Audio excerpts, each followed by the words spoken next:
잠들지 못한 이야기, 사라진 아이들, 개구리 소년 사건의 기록. 이 이야기는 실화를 바탕으로 제작되었습니다. 고요한 밤 혹은 깊은 생각에 잠긴 시간. 여러분은 지금 대한민국 현대사에서 가장 가슴 아프고 풀리지 않은 미스터리 중 하나를 마주하고 있습니다.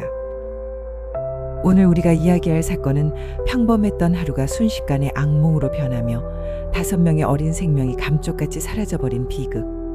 바로 개구리 소년 사건입니다.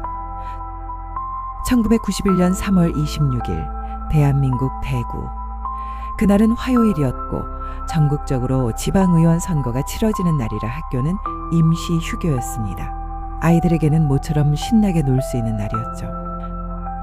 대구 달서구 성서초등학교에 다니던 5명의 친구들, 모두 초등학생이었고 그날 아침 함께 모여 집 근처 와룡산으로 향했습니다.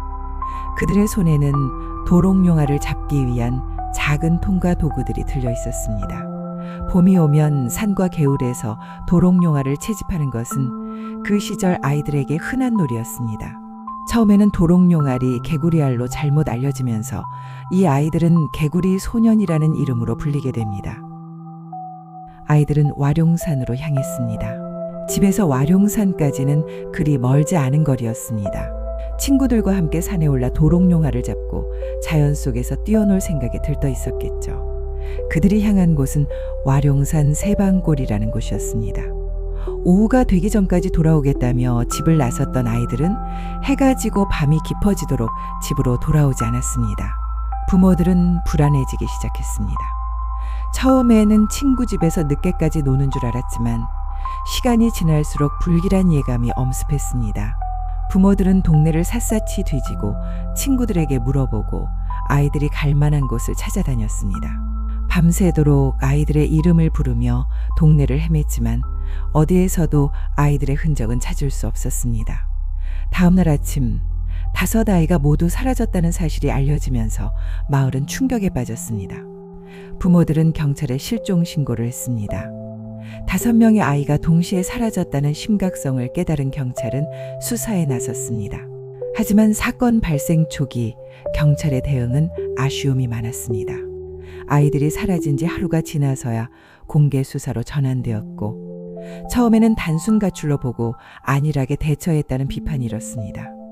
아이들이 사라진 지 시간이 꽤 흐른 뒤에야 본격적인 수색이 시작되었고 이미 골든타임은 지나버린 뒤였기 때문에 결정적인 단서를 확보하는 데 어려움을 겪었습니다.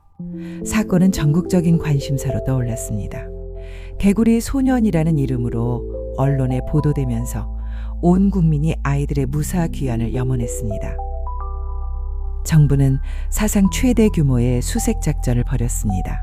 연인원 30만 명이 넘는 경찰, 군인, 소방관, 그리고 수많은 자원봉사자들이 와룡산 구석구석을 샅샅이 뒤졌습니다. 와룡산은 해발 300m 정도의 나지막한 산이었지만 골짜기가 깊고 바위가 많아 수색이 쉽지 않았습니다. 헬리콥터까지 동원된 입체적인 수색이었지만 아이들의 흔적은 어디에서도 발견되지 않았습니다. 산속 동굴, 폐가, 심지어 저수지까지 수색했지만 아무것도 찾지 못했습니다. 마치 땅으로 꺼진 듯 아이들은 그렇게 사라져버렸습니다. 아이들을 찾기 위한 노력은 필사적이었습니다. 부모들은 직접 전국을 돌아다니며 아이들의 사진이 담긴 전단지를 뿌렸습니다. 아이들의 얼굴이 담긴 전단지는 전국 방방곡곡에 붙여졌고 사람들은 아이들의 얼굴을 기억하며 안타까워했습니다. 부모들은 방송에 출연하여 눈물로 호소했고 시민단체와 함께 아이들을 찾아달라고 외쳤습니다. 심지어 희미한 단서라도 잡을까 싶어 전국의 용하다는 점집을 찾아다니고 아이들이 살아 돌아올 거라 믿으며 굿을 버리면서까지 무사 귀환을 빌었습니다. 자식을 찾기 위해 부모가 할 수 있는 모든 것, 과학적인 수사부터 미신적인 방법까지 지푸라기라도 잡는 심정으로 할 수 있는 모든 것을 다 했습니다. 현상금은 4,200만 원까지 올랐지만 그 어떤 제보도 아이들에게로 이어지지 않았습니다. 시간이 흐르면서 수사는 진척이 없었고 답답함과 절망감 속에서 온갖 추측과 소문이 난무했습니다. 아이들이 가출했다는 설, 유괴되어 어딘가에 팔려갔다는 설, 심지어 북한으로 넘어갔다는 황당한 이야기까지 나왔습니다. 이런 근거 없는 추측과 소문들이 난무하는 와중에는 아이들의 부모들을 향한 의심도 있었습니다. 특히 한 아이의 아버지가 범인으로 지목되는 억측이 언론과 대중 사이에서 무책임하게 퍼져나갔습니다. 아이를 잃은 슬픔에 몸부림치는 부모에게 자식을 죽였을지도 모른다는 잔인한 의심의 눈초리가 쏟아졌습니다. 언론은 검증되지 않은 의혹을 마치 사실인 양 보도했고 사람들은 그 이야기를 그대로 믿었습니다. 부모들은 아이를 잃은 고통에 더해 세상의 차가운 시선과 비난 속에서 살아야 했습니다. 집 앞에는 비난하는 낙서가 쓰여지고 밤낮 없이 걸려오는 비난 전화에 시달렸습니다. 심지어 아이들의 장례식장에서도 의심의 눈초리를 보내는 사람들이 있었습니다. 이는 이 사건이 남긴 또 다른 깊은 상처였습니다. 아이들을 찾아달라고 애원하는 부모들에게 돌아온 것은 위로가 아닌 의심과 비난이었죠. 이 잔인한 의심은 아이들의 부모들을 2번 죽이는 행위였습니다. 부모들은 자신들의 결백을 증명하기 위해 애썼지만 한번 생긴 의심은 쉽게 사라지지 않았습니다. 시간은 속절없이 흘렀습니다. 1년이 지나고 5년이 지나고 10년이 지났습니다. 개구리 소년 사건은 사람들의 기억 속에서 점차 희미해져 갔지만 아이들의 부모들에게는 단 하루도 잊을 수 없는 고통의 시간이었습니다. 그들은 아이들이 돌아올지도 모른다는 작은 희망을 놓지 않고 하루하루를 버텨냈습니다. 아이들의 방은 그대로 남겨두었고 언제든 돌아올 아이들을 맞을 준비를 했습니다. 그리고 2002년 9월 26일 아이들이 사라진 지 11년 6개월 만에 충격적인 소식이 전해졌습니다. 아이들이 사라졌던 와룡산 중턱, 도토리를 줍던 한 등산객이 사람의 유골을 발견했다는 신고가 들어온 것입니다. 경찰이 현장을 확인한 결과 발견된 유골은 실종된 개구리 소년들의 것으로 확인되었습니다. 아이들은 그렇게 집에서 불과 3.5km 떨어진 와룡산 중턱, 수색이 수없이 이루어졌던 바로 그곳에서 싸늘한 주검으로 발견되었습니다. 발견된 장소는 경사가 심하고 바위가 많아 접근이 쉽지 않은 곳이었고 유골은 바위 틈에 흩어져 있었습니다. 유골과 함께 발견된 옷가지, 신발, 그리고 도롱뇽아를 잡으려 했던 도구들이 11년 전 그날의 비극을 말해주고 있었습니다. 발견 당시 아이들의 유골은 옷가지와 함께 뒤섞여 있었고 일부 유골에서는 둔기에 맞은 흔적이 발견되었습니다. 옷은 매듭으로 묶여 있었고 신발은 벗겨져 있었습니다. 처음에는 저체온증이나 기를 잃어 죽었을 가능성도 제기되었지만 유골 감식 결과 아이들은 타살당한 것으로 결론 내려졌습니다. 머리뼈에 남은 상처는 누군가에게 둔기로 맞았음을 명확히 보여주었습니다.